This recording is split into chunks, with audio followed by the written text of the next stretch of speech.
We've got 14 moments from the Stranger Things 3 trailer that reveal more than you think. Spring may have just started. Should we have said spring may have sprung? But that means summer is around the corner, and with it comes blockbusters, cookouts, and sunburns. And along with all of that, Stranger Things 3, which just dropped its first trailer on Wednesday. By the looks of it, it appears the Hawkins crew is officially saying bye-bye to their childhoods as they battle new threats, new creatures, and possibly the biggest monster of them all, puberty! But what exactly is in store for the summer of '85? Well, thanks to this new spot, we have 14 moments that reveal a whole lot about the upcoming season. First up, let's lean into that summer before everything changes vibe. Dustin is back from camp and clearly feeling alone since none of his friends are there to welcome him back until, of course, they surprise him. Of course, it's not the only time we see Dustin by himself. Later on in the trailer, we see a shot of Lucas and Max walking away from Dustin while they hold hands. Now, these shots lead us to believe that this season will feature everyone growing up in different directions, with Dustin trying hard to keep the group connected through fun projects like putting up this souped-up antenna array/weather vane, which seems to be a callback to their early days in the Hawkins AV Club. And sure enough, later on in the trailer, we hear Mike chastising the group, saying that they're not going to keep playing games all day in the basement. Don't give up on it yet, Mike. But during this monologue, we see Will holding on to that pic of their gang in the Ghostbusters costumes, so it appears that growing up hasn't been easy on Will either. Now, it looks like we are seeing cracks form in the party, and if you remember what happened last time the gang split up, this probably will not go very well for them.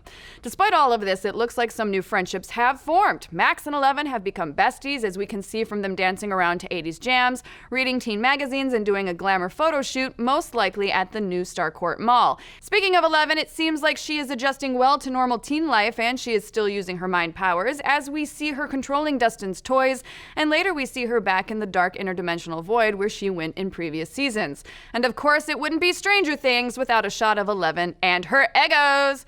As for the older teens, we get a quick shot of Nancy and Jonathan, who appear to still be a couple as they are dressed to impress. Based on the shot right before, it looks like they're sitting in the offices of the Hawkins Post. After working closely with the reporter Murray last season on that expose of the lab, we suspect that Jonathan and Nancy are either there to pitch another story about the weird happenings in Hawkins, or they are trying to get jobs as reporters/photographers for the paper. And of course, who could forget everyone's favorite cigarette-smoking, weightlifting dirtbag, Billy, who is now taken on lifeguard duties at the local pool. However, as we see later on in the trailer, he has become infected with some sort of disease.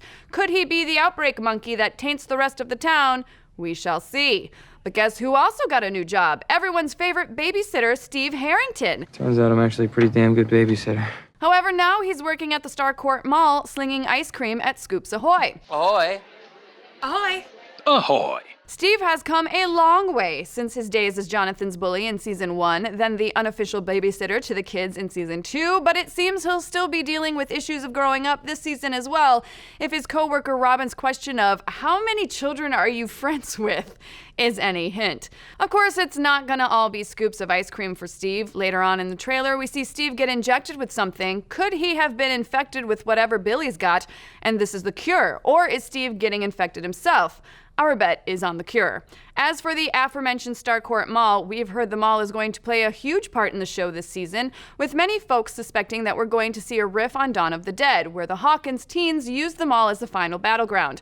We also see a shot of Lucas's sister Erica channeling her inner John McClane and crawling through the ventilation system of what we think is also the mall.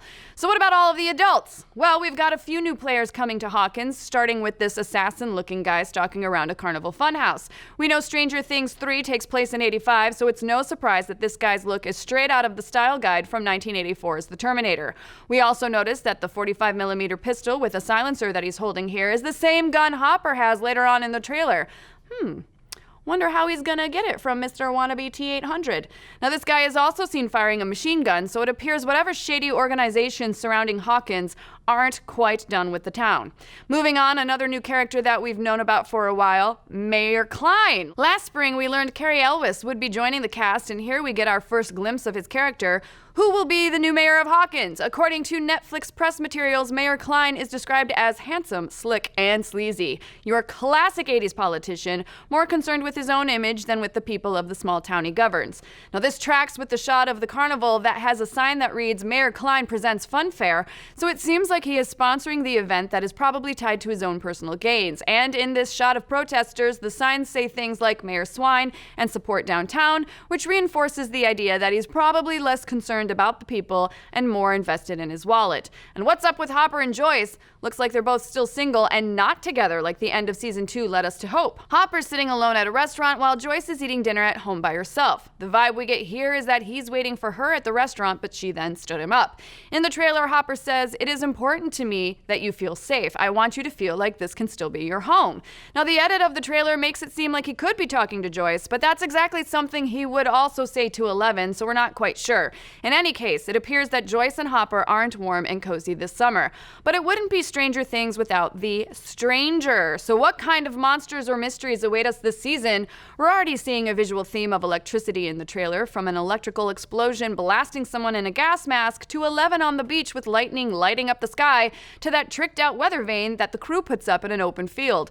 To be honest, the whole trailer is very bright with neon signs and lighting. And finally, we get our first look at the season's new monster. It's not a Demogorgon or a Mind Flayer, but it has a similar aesthetic and sound.